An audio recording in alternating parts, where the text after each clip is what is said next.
இந்த நாள் கர்த்தருடைய வார்த்தை நாகும் 1 அதிகாரம் 15 வசனத்தை வாசிக்க கேட்போம். துஷ்டன் இனி உன் வழியாய் கடந்து வருவதில்லை.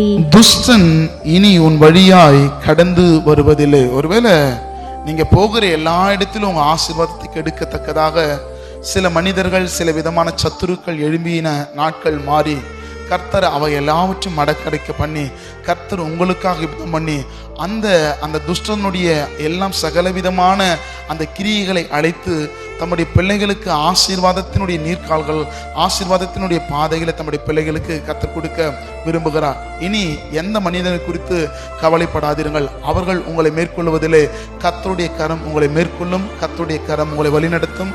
கர்த்தருடைய கரம் உங்களை உயர்த்தும். சந்தோஷமா இந்த நாளில் கர்த்தரை நம்பி நடந்து செல்லுங்கள். கர்த்தர் உங்களை ஆசீர்வதிப்பார். ஆமென்.